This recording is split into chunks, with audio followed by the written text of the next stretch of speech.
This is Suzie Soule of BestRocklist.com, and I'm here with Gustav of Young Guns.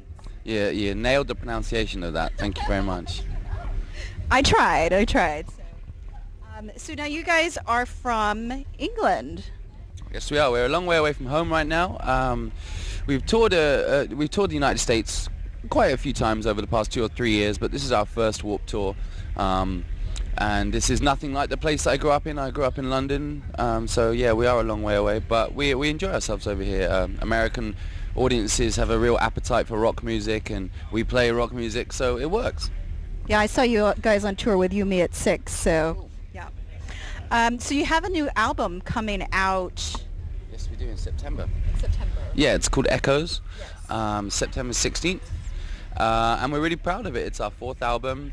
It's we recorded it in New Jersey with a guy called David Bendeth in February. He's done a bunch of great records in the past, Paramore, Of Mice and Men, things like this, real great stuff.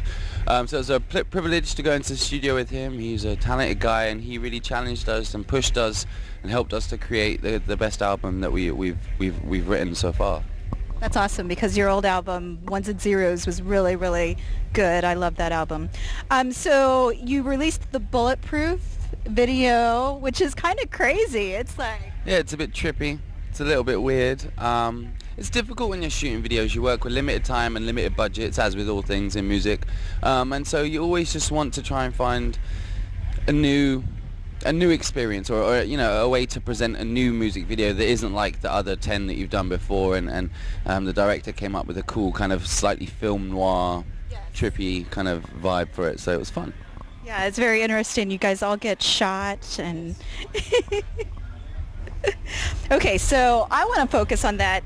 With so much focus in America on violence and division, what do you see coming from England? Do you have some of the same issues there that we have here? Is there gun violence? We don't have gun violence to the same extent. That you do, guns are just not prevalent in England. They've never been legal like they are over here, so there simply aren't as many of them around. You know, they exist, but not to the same degree. But the more overarching kind of feelings of like this kind of swelling of like a more kind of far right, slightly like the kind of the anger and the resentment and the kind of the lines that are being drawn in the sand, and you know, racism and all that kind of stuff. Like it's really it does feel like it's rearing its head again, and or becoming more to the kind of forefront of people's consciousness. You know, it's actually kind of scary. It feels like we're living in a bit of a unsettled moment in history, and you know, you'd like to think that we learn our lessons as human beings, but sometimes I feel like maybe we haven't. You know, it's not a good time. Everyone's very divided and very kind of angry at the moment in England, just like they are here. Really? Okay. That's interesting to see that from the outside. Okay, so I think that musicians can be very creative and they come up with some solutions. Just what do you think? Like one thing that people can do to help? With regards to all of that kind of stuff? I mean, I think, you know, what I'm most shocked about is that I always thought that, you know, as we get older and as time moves on, it's 2016, like, I'm amazed that there's still any place for kind of this, like, this idea of kind of secularism and like being and not being inclusive. And you know, I'm amazed that we have to still have these conversations that we do in 2016. And like England just voted to leave the European Union, and then part of the whole thing that spurred people to vote to leave was this idea of like immigration, running riot on our country and draining our resources. All of these arguments actually have no basis in reality when you look at the statistics or the facts of the matter. But so I think really you just have to practice tolerance and kind of, you know, be patient with people. Like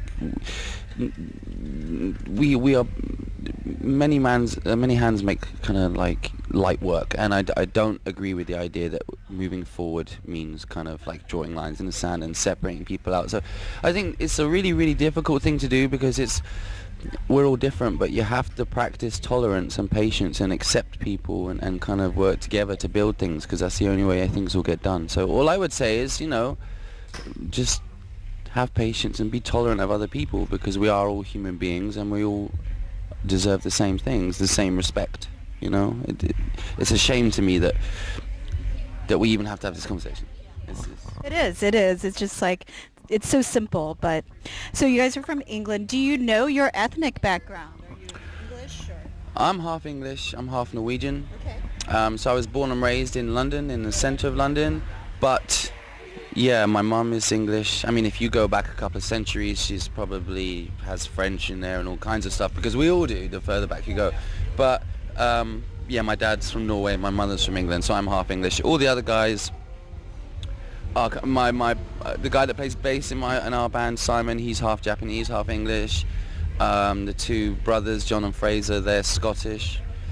So, you know, just like most people you meet on day to day, we're a mixture of kind of all different backgrounds, and that's cool. That's interesting, right? That's exciting. That's one of the greatest parts of this country and you know, the country that I grew up in. It's cool. What kind of music did you grow up listening to? I went to an inner city school, and I didn't really have any friends that liked the same music as me. So when I was like 13, 14, and discovering bands that I loved, it was either through the internet or stealing my brother's CDs. So it was like a total mix of different things, from like NoFX and that kind of Pennywise and punk rock like that, to kind of more heavier music like Metallica or Pantera, you know, to Nirvana and Green Day. And I also loved all the music that my mum listened to, so Lionel Richie, The Police, Roxy Music, stuff like that. Very interesting. Okay, can you show us your sickest tattoo? Which tattoo are you? I think this one I got off a woman called Valerie Vargas, who works in London, and she's really great. I think her colours are really awesome, and it's just like a winged panther head. So it's kind of fucked up, but it's kind of cool. I like it. So that's that guy there. That's pretty sick. That's pretty sick. What character from Game of Thrones would you be? Do you watch Game of Thrones? I do. Yeah, that's a good question. After all that, you know, philosophical meanings and... That's a good question. I think the coolest character is Tyrion, personally. I think he's the coolest character. Too. So I'd take Tyrion. Tyrion Lannister. Excellent. So thank you so much for talking with us today.